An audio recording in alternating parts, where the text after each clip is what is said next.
I'm Russell Beard in Barbados, meeting the islanders who are building a green economy.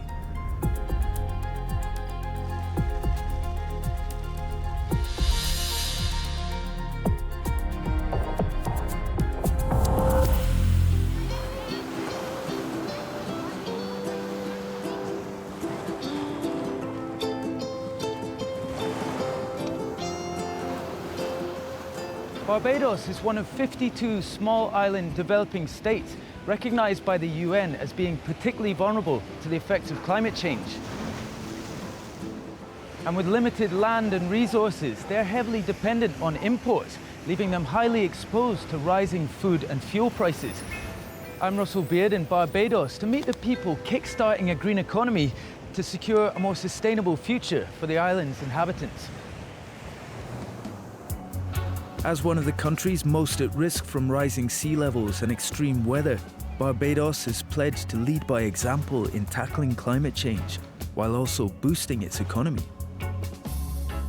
With a dense population and over 500,000 visitors per year, one challenge the tiny island faces is that it currently imports over 3/4 of what the nation eats. Shipping in over $300 million worth of food every year not only causes carbon emissions from transport, but contributes to a poor diet and leaves shoppers at the mercy of international price spikes. So we're come to meet DAMIAN HINKSON. Now, he's a local environmental entrepreneur who's got a vision for how the islanders might start to feed themselves more sustainably. This is our man, is it? DAMIAN? Yeah. How you doing? I'm fine, man. Thanks for having us, man. Yeah, nice to meet you. I'm here setting up an aquaponics system. Uh-huh. Yeah? Yeah. You want to take a closer look? Yeah, absolutely. Self-taught using the internet and social media, Damian's built a backyard system that can provide householders with fresh vegetables and fish. Well, aquaponics in its simplest form, yeah, is you take an aquarium, you take a plant pot. You hold that plant pot over an aquarium. Uh-huh. You take the water out of the aquarium and you water the plant pot. And you let the water drain back into the aquarium. Okay. So when you feed the fish in the aquarium, they create manure. And as you use that water to water the plants use it as fertilizer. Uh-huh. And by circulating the water all the time, the two kind of help each other out. So in here we have the pump. It pumps the water up through each one of these that you can see in the line and drains. So it's a continuous cycle going on. This one line is designed to feed a family of 4. Damian's aquaponics setup is based on designs he found online, which he adapted for the Caribbean using solar-powered pumps and waste coconut husks instead of soil. It lets the water through Okay. more readily than soil, but you still get to set up a soil food web inside the medium, which is the beneficial bacteria in there that do the actual conversion of the fish waste into the plant food. Eventually, the husks break down into rich compost that can be used in a garden. This is the same stuff? Yeah. So you're actually producing soil as well? Yeah. As fish and And vegetables. plants and food. Yeah. So you're healing the earth. You're going to have to go collect the fish and the plants. Damian is part of a new wave of environmentally conscious food producers on the island who use social media to share their ideas, knowledge and resources. Yeah, you could just say 100 fish on Facebook. We're all connected. And someone would say, yeah, I got it. Yeah, Joe, come for some fish, man. Damian's neighbour, Joe Callender, is one member of this emerging network and has started breeding tilapia behind his house. You hold that side, Okay. and I come from this We're side. just going to do a pincer movement. Oh, wow, look at these, man, a little baby tilapia. So you see, in another couple of months, these could be a good fillet. I'm coming back. I mean, it's early days. There's a couple of ponds with some fairly small fish in it. It requires a bit of imagination. You think this could be a very real option in the future? Definitely. What we want to do is to get the technology to the point where everyone on the island would accept it and it becomes mainstream. And everybody gonna be like a player in the side that we could really get it up to the standard we really want it to be. Yeah. Collaboration, you're talking. Cool. Well, no water wastes. yeah. Every time we change water, it irrigates all the fruit trees on the property. Wow. So no wastage. 100% proof. With little land for industrial agriculture, Damian and Joe believe that backyard food production is the best way for Barbados to eat more sustainably and to cut the rising costs of importing food. fuel goes up to there, our food goes up the same time. So what's better than to try to feed yourself with what you have? Just choose what you want, and then you go there and order. So this is where you come for the seedlings? Yeah. This nursery run by the Phillips family is another link in Damian's network. You see the tomatoes, the lettuce. So this is baby lettuce? Yeah. Okay. Seedling. And their operation is almost entirely off-grid. Can't help noticing we stood under pretty impressive turbines. These guys actually are on the forefront when it comes to self-sufficiency and running that kind of way. By spreading the seeds of a grow-your-own movement, the family hopes to help islanders become more food secure. Because you go to the market, prices of vegetables is very expensive. Lettuce, squash, what we got here? And more cucumbers, okay. So we're going to go back and get them installed in your system. So can you see a future where these are literally, there's one in every one of the gardens here in Barbados? Of course you can see a future, man. Yeah. But it's going to take some work. Yeah. You're going to have to spread the idea. Yeah, you can't do it all on your own. No, you can't. Make sure you get the young ones involved, like my daughter. Yeah, I look forward to seeing the progress of this on your Facebook page. It's going to be on Facebook. Since 2010, Damian's helped 80 other islanders get started with aquaponics. And every day he answers questions online from people across the Caribbean interested in the technology. I hope this is a template for other people to take it and make it theirs. But the internet's not the only platform Damian's using to share his ideas. BAIRD'S Village Aquaponics Association, 9 months to food security. I'm hoping to get these in the libraries at the schools and what's not, so you could get the youngsters to read them. A food secure nation is a strong nation, and I hope to play a part in implementing a smooth transition to such a food system by detailing the processes of household food production. Yeah. Why did you not tell us you'd written a book? You know, the sun's going down, it's the last thing on your mind, but this is great, man. Household food production could help feed residents, but the island also needs to cater for up to 60,000 hungry tourists who dine here every day.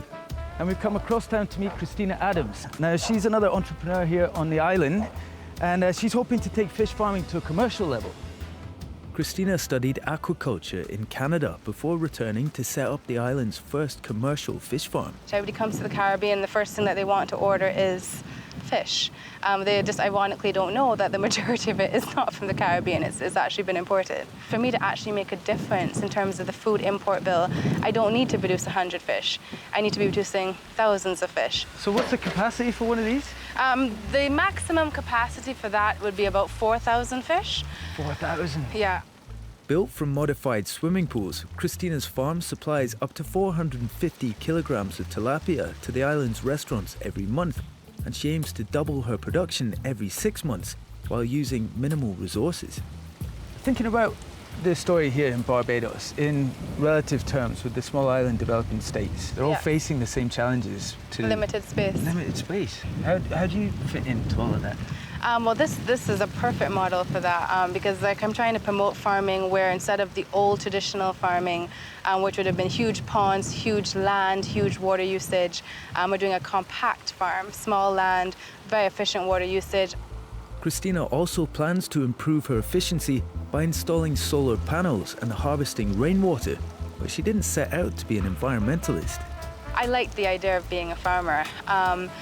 But I think what really convinced me was the business plan that I did. When I actually added up the numbers, I saw, well, not only could I be a farmer, I could actually make money, as much money as if I was a doctor or a lawyer. There was a lot of money in farming. So that kind of changed my mind. It really doesn't matter where your motivations lie. You know, if you're a greenie, what we're talking about is an environmental win. Yeah, really, exactly. For everybody. Yeah, for everybody, yeah. Because it will actually drive the economy as well as be environmentally friendly. And I think, honestly, I mean, when it comes down to it, most people want to make money. That's the hard, cold truth. You know, and if you can show them a way to make money while being environmentally friendly, they're going to do it as well. So it's just an added plus. Sooner or later, everyone's going to use organic food production. Yeah, the best technology to do that is aquaponics because you get to raise 2 crops in one. I mean, we got refrigerators. They're just to store the food for long-term use. Well, the aquaponic system, it produces food, so it makes sense to have one in your house as well, yeah? So we have to find ways to diversify keeping ourselves alive and keeping our neighbors too, you know, with good fresh food from our own backyards. And that's the way forward.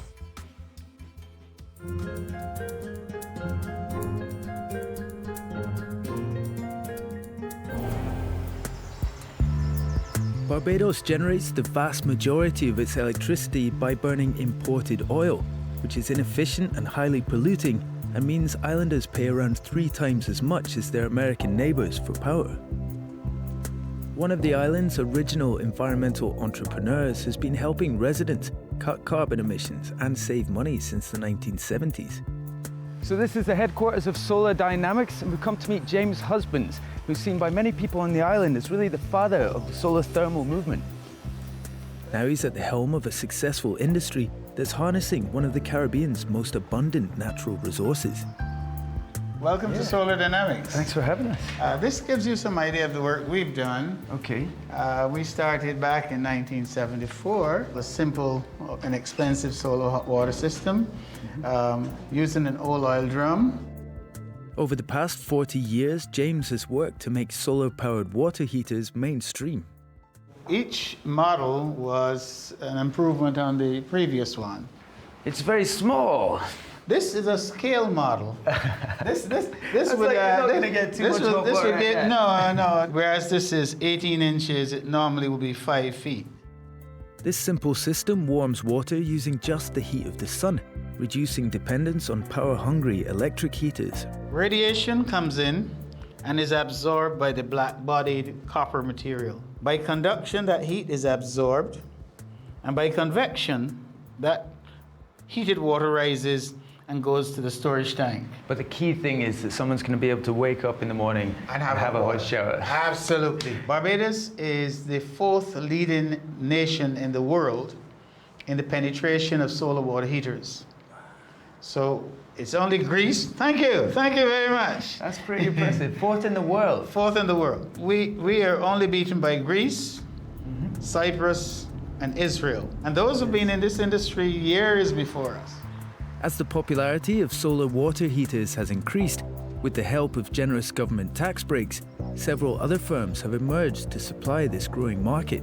Most of the houses in this neighborhood, perhaps as much as 75%, have a solar hot water system. We've got a few units from other colleagues in the industry. I like the way that you said other colleagues in the industry rather than competitors. Well, you know, I'm the grandfather of the industry. Yeah. And there isn't a company that you'll find, not just in Barbados, in the Caribbean, where we haven't trained some people. Creating a new industry has meant constructing a whole new workforce. So far, James and his team have trained hundreds of staff, keeping Solar Dynamics in business and the wider region supplied with a steady stream of solar thermal experts. You can't sustain an industry unless you have people who can install, manufacture, repair. James, I saw you there getting involved, getting your hands dirty. You often come down here onto the factory floor? Not often enough. Not often enough. Let's talk about the insulation. Not often enough. This is cabinetry that I designed. We need double press on this, yeah? Oh, that's nice. Just really. So what do you think about this, Nathan? I think renewable energy is really the way out for Barbados because we have plenty of sun all year round. Why not buy a solar system instead of using electricity all year round? Yeah. It's much cheaper. It pays back for itself by times. Yeah. It'll last about 15 years. Rising oil prices mean that the cost of heating water with electricity has tripled since 1970, helping to make these units cost-effective. So do you know where you're taking this one just now? Somewhere close. Somewhere close by. I suppose nowhere's really far away on this little island. Solar Dynamics and its competitors have now installed an estimated 50,000 water heaters on the island, including one on every 3rd home. Here we are. Looks like the house isn't even finished yet, and they're already putting on a solar thermal system.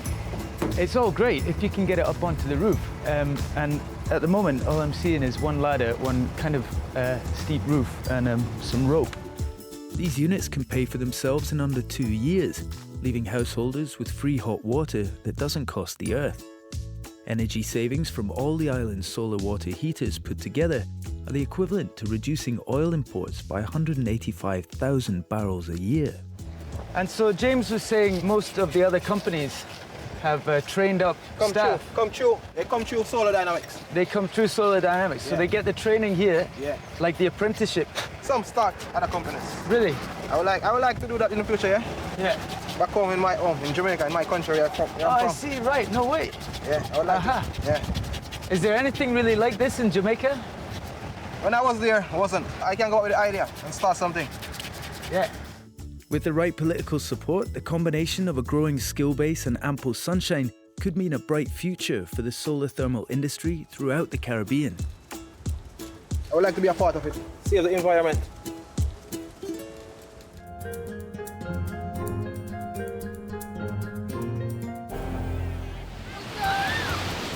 Tourism contributes around $1.7 billion per year to Barbados' income, around a third of the country's entire GDP. So for the island to make a serious transition to a greener economy, the biggest business in town needs to get on board. No problem at all. How are you, man? Yeah, I'm fine, thanks. Richard, Russell, come nice aboard. to meet you. All right, come on in. Excellent. Swimming with turtles is one of the most popular tourist activities here, and marine biologist DARREN Browne wants to keep it that way. Our main goal is to gather scientific data about sea turtles, how development on the beaches and at sea is affecting them, and how tourism and essentially our activities as human beings are affecting them. Light pollution and loss of beaches from seafront development are disrupting the breeding habits of the 1,000 hawksbill sea turtles that nest on the island. The hawksbill, these are the critically endangered turtles. Yes, the hawksbills are critically endangered. These are the ones that, I mean, these are obviously fake tortoiseshell, but this, I mean, what they're modeled on. Yes, that's exactly what a scoop from a hawksbill turtle shell looks like. Despite a total ban on turtle hunting in Barbados, the creatures are still preyed on, and not just for their shells. We have a problem with poaching turtles in the Caribbean. Literally just poaching for food? Yes.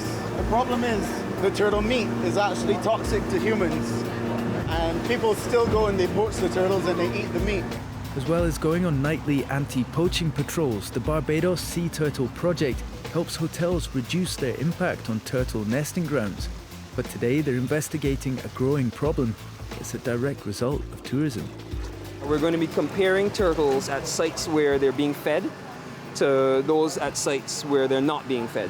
Is this what we're dealing with here? Yeah, so she's actually passed through the fish market, the Oysters fish market here, and so you can buy a bag of food and come out onto the pier and toss the bits of fish into the water, and then of course that will attract the green turtles, so you can see them take photos and so on. I see. So that's a specific thing. They say buy turtle food effectively, but the turtles don't actually eat this. No, not naturally. Not naturally. Yeah. These green turtles should be grazing on seagrass, helping maintain a vital habitat for other species, so their new diet could cause problems for the wider ecosystem as well as for the turtles. What's going to happen is we're going to start getting in the water and we'll work together to grab some of these turtles, bring them up the ramp and onto the boat. The only way for the team to gather the information they need is to actually catch the turtles, and for this they brought along an unlikely ally. So, this is Stanton Thomas. Stanton Warrior. Yeah. You've got quite a reputation around here. And so I heard that you've not always been working together with the conservation group. Well, I used to fish the turtles. Used to fish the turtles? I used to fish it, Okay. But now I know different. Stanton used to be one of Barbados' most notorious and successful turtle hunters and has perfected the art of catching the creatures. Oh my God, that's an absolute monster. It's a huge fella, boy. It's like having a 5-year-old with a teenager's body. They're not really adapted very well to carrying that much weight. With tour guides feeding them anything from hot dogs to fried chicken, like many youngsters, they're ditching their greens in favor of fast food. You can see the fat around the neck. Usually there's pretty much this area is pretty much concave. Puffs of fat coming out of here. I mean, they actually are rounded. Yeah. Now you see why this dude is so strong. You've been lifting a lot of turtles, man. There have been rumors for years that these turtles were overweight. but you know, we didn't have any hard data to back it up. So this data, Darren, you'll be able to look on a computer and figure out when we last tagged this turtle, where he or she was last tagged, whether or not, you know, in that intervening time he's put on a lot of size. Piling on the pounds is causing these ancient reptiles serious problems. They're already showing early signs of heart disease, diabetes and gout. And that's on top of suffering other knock-on effects, like losing their fear of boats. So this might be something like a jet ski. So how often do you see these kind of injuries? Every time we come out here. With tourist boats using the same scraps to attract the turtles as they do for fishing, more turtles are taking hooks, which has proved fatal in the past. We need to have an antiseptic and probably some antibiotics put on. Cut off the barb. Poor guy. Natural behavior for a green turtle is as soon as they see you, they take off. Right. And hopefully we'll be at one or two sites where you'll actually see that. Wow, he's away. Our technique's not going to work over here. The turtles are definitely wild. They see us coming and they're just gone. These turtles haven't been fed by tourists, so are fitter, faster, and much harder to catch. Hey, he's coming. Yeah, Russell, you can see the difference with these ones. You can actually compress the skin underneath here. Yeah. They need to slow down. They need to slow down, man.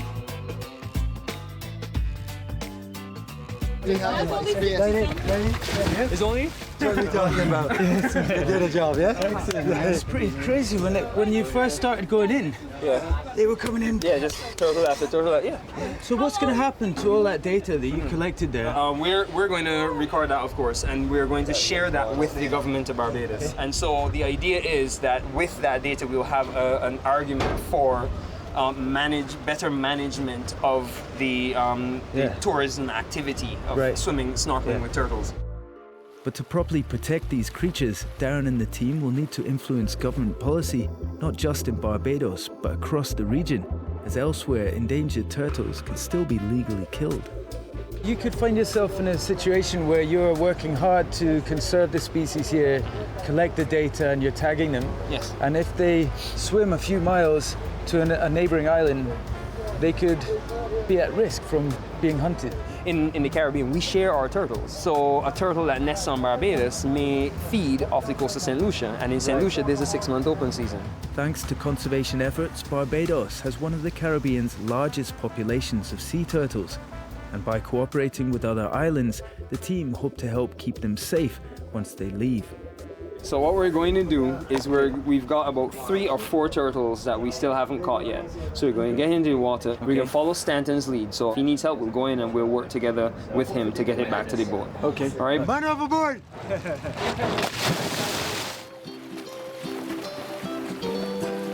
One local study showed that scuba divers are willing to pay $110 more if they can be guaranteed to see at least 3 healthy turtles on a dive, showing that business and biodiversity can go hand in hand. Darren hopes his research will persuade the government to regulate the feeding of turtles and restrict boat numbers and fishing near the animals, protecting the turtles and the tourist industry that depends on them. It's always a little odd when somebody other than Stanton catches turtles. Yeah. You had a good day, man. I'm on top of the world right now. Yeah. It's a really good day. Yeah. 17 turtles, that was excellent. You think that the work that you're doing is in some way like setting an example? Yeah, I think so. I think right now Barbados is taking a few really, really good steps in the right direction. Hopefully, if there is a development of a similar focus on tourism and sea turtles within the other islands, that's going to be a necessary approach. That kind of change is going to become a bit contagious and it's going to spread. And things are going to be looking up for not only sea turtles, but the natural environment as a whole. Despite not having caused many of the environmental problems they face, these islanders are rising to the challenge, determined to show that Barbados can lead the way towards a more sustainable future.